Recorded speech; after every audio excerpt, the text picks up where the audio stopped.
জয় গুরু বন্দে পুরুষোত্তম। সত্যানুসরণ ব্যবহারের 9টি মন্ত্র। যতদিন তোমার শরীর ও মনে ব্যথা লাগে, ততদিন তুমি একটি পিপীলিকারও ব্যথা নিরাকরণের দিকে চেষ্টা রেখো। আর তা যদি না করো, তোমার চাইতে হীনার কে? তোমার গালে চড় মারলে যদি বলতে পারো কে কাকে মারে, তবে অন্যের বেলায় বলো ভালোই। খবরদার, নিজে যদি না ভাবতে পারো, তবে অন্যের বেলায় বলতে যেও না। যদি নিজের কষ্টের বেলায় সংসারী সাজো, অন্যের বেলায় ব্রহ্মজ্ঞানী সেজো না। বরং নিজের দুঃখের বেলায় ব্রহ্মজ্ঞানী সাজো, আর অন্যের বেলায় সংসারী সাজো, এমন ভেলো ভালো। যদি মানুষ হতে চাও, তো নিজের দুঃখে হাসো আর পরের দুঃখে কাঁদো। নিজের মৃত্যু যদি অপছন্দ করো, তবে কখনো কাউকে মরো বলো না। হাসো, কিন্তু বিদ্রূপে নয়। কাঁদো, কিন্তু আসক্তিতে নয়, ভালোবাসায়, প্রেমে। বলো, কিন্তু আত্মপ্রশংসার বা খ্যাতি বিস্তারের জন্য নয়। তোমার চরিত্রের কোনো উদাহরণে যদি কারো মঙ্গল হয়, তবে তার নিকটে তা গোপন রেখো না। তোমার সৎ স্বভাব কর্মে ফুটে উঠুক, কিন্তু আপন ভাষায় ব্যক্ত না হয়, নজর রেখো। জয় গুরু বন্দে পুরুষোত্তম। সত্যানুসরণের এই অধ্যায়ে 9টি মন্ত্রের কথা বলা হয়েছে। কিসের জন্য? আমার অভ্যাস ব্যবহারের। ঠাকুরের এই মন্ত্রের মধ্যে প্রথম যিনি বললেন, সেটি যতদিন তোমার শরীর ও মনে ব্যথা লাগে, ততদিন তুমি একটি পিপীলিকারও ব্যথা নিরাকরণের চেষ্টা রেখো। এটা মানে কি? আমার শরীর, আমার মন, বডি অ্যান্ড মাইন্ড যখন পেনফুল হয়, যন্ত্রণাপূর্ণ হয়, লাগে যতদিন, তাহলে একটা পিপীলিকারও তারও মন আছে, প্রাণ আছে, জীবন আছে, তারও ব্যথা নিরাকরণ করতে হয়। কারণ তোমার মনে যদি ব্যথা পাও, তোমার শরীর বা দেহে যদি ব্যথা পাও, সে ব্যথা তো একটা পিপীলিকা জীবের, তারও তো আছে। এই বোধ, এই অনুভূতি আগে রাখতে হয়। ঠাকুরের জীবনে অজস্র ঘটনা, সে ঘটনার শেষ নেই। তিনি পায়খানা করতে গেলেন, সেই পায়খানার মধ্যে পোকা চড়ছে, সে পোকাকে বাঁচাবার জন্য তিনি চেষ্টা করেছিলেন। এমনকি মৃত্যু পথযাত্রী পোকারও জীবন দান করেছিলেন, ব্যথা নিরাকরণ করেছিলেন। তাই আমাদের জীবন চলনার প্রথম মন্ত্র, জীবে প্রেম করে যেই জন, সেই জন সেবিছে ঈশ্বর। দ্বিতীয়, তিনি বললেন কি? তোমার গালে চড় মারলে যদি বলতে পারো কে কাকে মারে, অর্থাৎ তোমাকে কেউ যদি আঘাত করে, তুমি যদি বলো কাকে আঘাত করেছে, এটা কিছুই নয়, আমি কিছু মনেই করি না, তবে অন্যের বেলায় বলো ভালোই, খবরদার নিজে যদি ওটা না ভাবতে পারো তাহলে অন্যের বেলায় বলতে যেও না। দ্বিতীয় মন্ত্র। তৃতীয় মন্ত্রে কি বললেন? বললেন খুব গুরুত্বপূর্ণ কথা।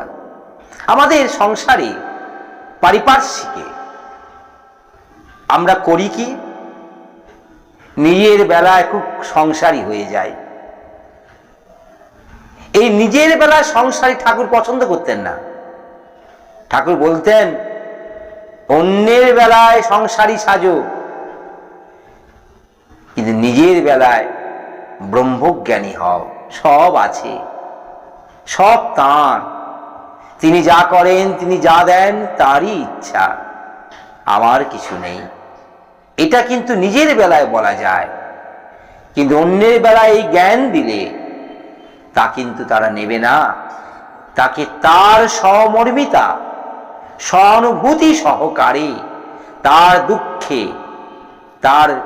দুঃখিয়া সাথী হয়ে থাকলে, তখনই সংসারী সাজলে তবে সে নিজে ব্রহ্মজ্ঞানী হতে পারে। আর তারও সংসারে তিনিও ব্রহ্মজ্ঞানী হয়ে উঠবে নিজের বেলায়, পরের বেলায় সংসারী হয়ে উঠবে। পরবর্তী মন্ত্রে কি বললেন? ওই একই কথা, নিজের বেলায় ব্রহ্মজ্ঞানী সাজো দুঃখের সময়, কিন্তু অন্যের বেলায় সংসারী সাজো, এটা বরং ভালো হয়।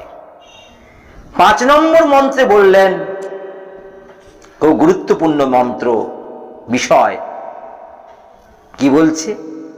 প্রায় আমরা বলি নিজের দুঃখে হাসো, পরের দুঃখে কাঁদো। অর্থাৎ এর অর্থ কি? আমি যদি কারো দুঃখে তার দুঃখের অংশীদার না হই,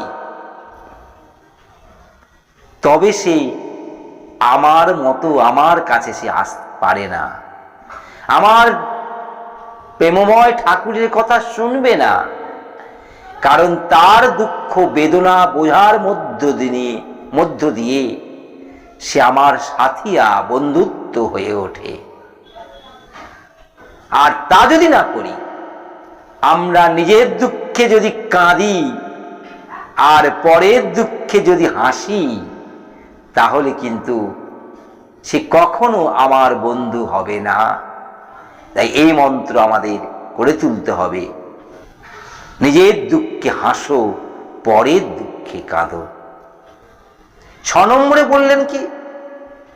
কাউকে মর বলে বলো না। পরমপিতার সন্তান, তিনিই পাঠিয়েছেন আমাদের এ বিশ্ব সংসারে, তার সন্তানকে আমরা মর বলবো কি করে? কারণ প্রাণদান করা শক্তি যার নেই, অকারণ প্রাণনাশ করা কি ঠিক? আমি যদি কাউকে প্রাণদান না করতে পারি, অকারণে তার প্রাণনাশ করার ক্ষমতা আমার নেই। তাই নিজের মৃত্যু যদি অপছন্দ করি, তবে কাউকে আমরা অনেক সময় বলে থাকি, বিশেষ করে মায়েরা বিশেষ করে বলেন, তুই মরিসনি, তুই এখনো বেঁচে আছিস, জালিপুরি মারছিস। এই যে বলা, এই যে করা, এই অনুভূতিগুলো, ছোট্ট ছোট্ট ভুলগুলোকে আমাদের শোধরাতে হবে। তাই তো ব্যবহারের 9টি মন্ত্রের মধ্যে এটি 6 নম্বর মন্ত্র বললেন। 7 নম্বরে কি বললেন? হাসো, কিন্তু বিদ্রুপে নয়, কাঁদো কিন্তু আসক্তিতে নয়, ভালোবাসায়, প্রেমে। এর জাজ্জল্য উদাহরণ মহাপ্রভু শ্রী চৈতন্যদেব, প্রেমময় পুরুষোত্তম, ভালোবাসা, প্রেম অবিরল ধারায় চোখে অশ্রু ধারা বইছে। হরে কৃষ্ণ নামময় হয়ে ঈশ্বরের কাছে প্রেম দান করছেন, চোখে অবিরল ধারা বইছে। সে ঘটনা আপনাদের সকলেই জানায়। প্রেমিক ও পুরুষোত্তম যদি খুব ভালোভাবে অনুভব করতে পারি, দেখতে পাই শ্রী চৈতন্যের জীবনে। তাই তিনি ভালোবাসায় প্রেমে কেঁদেছিলেন। আমাদের কাঁদাটা কিন্তু ওটাই হওয়া দরকার। কাউকে ভালোবাসলে, কাউকে প্রেম করলে চোখে জল যেন বয়ে। আর আসক্তিতে আমার কেউ প্রিয়জন মারা গেলেন, আমার স্ত্রী কিংবা কেউ অন্যান্য কেউ, তাতে কেঁদে ফেললাম, ওটা আসক্তির কাঁদা। ভালোবাসার কাঁদা কি? ওই প্রিয়জন যে মারা গেলেন তার কর্মের জন্য কাঁদা। তিনি এত মানুষ ভালো ছিলেন, এত সুন্দর আমার সঙ্গে ব্যবহার করতেন, তার জন্য সেই কর্ম, সেই অ্যাক্টিভিটির জন্য আমার চোখে জল আসবে। কিন্তু মরে যাওয়ার জন্য জল আসা উচিত নয়, কারণ মৃত্যু সকলেরই আছে, একটা দেহ থেকে অন্য দেহে ট্রান্সফার মাত্র। কিন্তু তার কর্ম, তার ব্যবহার, তারই সবকিছু ভালো গুণগুলির জন্য যখন আমার প্রেম জাগে, ভালোবাসা জাগে, তখনই চোখে জল আসবে। এটা হলো ভালোবাসার প্রেমের কাঁদা, আসক্তির কাঁদা নয়। 8 নম্বরে কি বললেন? বলো, কিন্তু আত্মপ্রশংসায় বা খ্যাতি বিস্তারের জন্য নয়। অর্থাৎ আমরা যখন কাউকে কোনো কিছু বলি, অর্থাৎ নিজের গুণগান, নিজের আত্মম্ভরিতা, নিজের অহংকারের প্রকাশ, নিজের যেগুলো আমার জীবনে লাভ হয়েছে সেগুলো প্রকাশ করে কাউকে যখন বলতে যাই, সেটা আত্মপ্রশংসা যেন না থাকে বা খ্যাতি বিস্তার জন্য না হয়। তোমার চরিত্রের যদি কোনো উদাহরণ থাকে, তা যদি বলে মঙ্গল হয় তার, তবেই তার নিকট গোপন রেখো না, বলে দিও। এটাই বললেন। সবার শেষ ব্যবহারের 9 নম্বর মন্ত্র, যে অত্যন্ত গুরুত্বপূর্ণ আমাদের কাছে।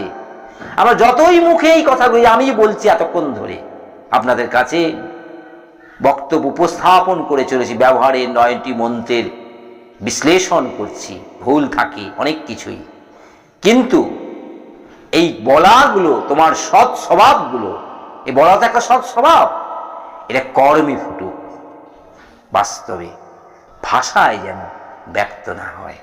জয় গুরু, বন্দে পুরুষো।